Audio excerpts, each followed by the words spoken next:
C'est ce dont j'aimerais vous parler maintenant. Car c'est un sujet qui m'a vraiment étonné de la même manière que la nature.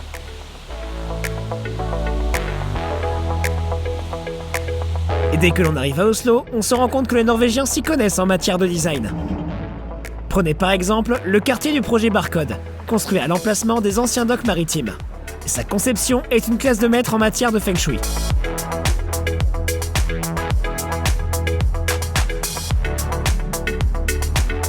Néanmoins, c'est l'Opéra d'Oslo qui est considéré comme le bâtiment le plus célèbre de la capitale. Il a été conçu par Snohetta, la même société qui a créé Under, le restaurant que nous avons vu précédemment. La caractéristique la plus unique du bâtiment est que son toit est ouvert au public.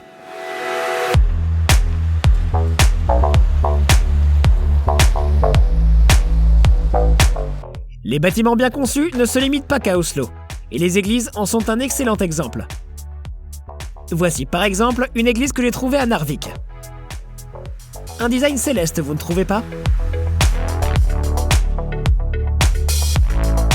Je n'aurais jamais deviné qu'il s'agisse d'une église, s'il n'y avait pas la croix. Je veux dire, cela ressemble beaucoup à un centre d'exposition. Et il y en a beaucoup aussi. Ou pourquoi pas un musée entourant un navire. Comme vous l'avez peut-être remarqué, le mot durable est à la mode en ce moment. Il signifie que l'on respecte l'environnement et que l'on consomme les ressources naturelles avec précaution. Et la Norvège est durable au plus haut point. En fait, les Norvégiens sont occupés à construire un grand nombre de structures durables, appelées Powerhouse, dans tout le pays. Par exemple, la Powerhouse Telemark, dans la ville de Porsgrunn. Ce bâtiment a un taux d'émission de CO2 négatif, ce qui signifie qu'il produit plus d'énergie qu'il n'en consomme pendant toute sa durée de vie. Cela inclut sa construction et même sa démolition. Des panneaux solaires recouvrent le toit et la façade du bâtiment, produisant 256 000 kWh d'énergie par an. C'est plus que ce dont le bâtiment a besoin, et il renvoie donc l'énergie qu'il ne consomme pas dans le réseau. Le toit est percé de longues fenêtres qui éclairent les 3 étages supérieurs. Les matériaux dont est fait le bâtiment accumulent la chaleur pendant la journée et la restituent lentement pendant la nuit. Le chauffage est également assuré par des puits géothermiques situés à 350 mètres de profondeur. En d'autres termes, il s'agit d'une technologie d'avenir qui est déjà pleinement utilisée en Norvège.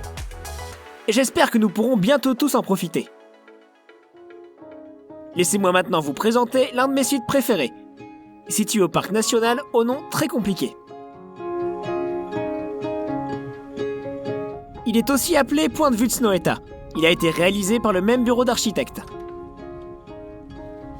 Après une randonnée d'1,5 km, vous vous retrouvez dans un grand pavillon en acier, doté d'une immense fenêtre panoramique qui vous ouvre toute la vallée. L'endroit n'est pas seulement un point de vue, mais aussi une halte pour les touristes, qui vous protège des vents et vous réchauffe avec une cheminée confortable.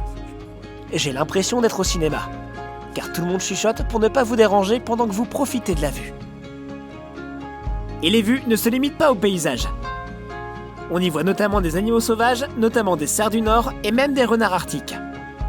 There's very vulnerable species in this area, so it's really nice if people don't disturb them that much, but still have a place where they can, look at them. En bref, c'est un endroit où les gens peuvent interagir avec la faune, sans perturber la paix.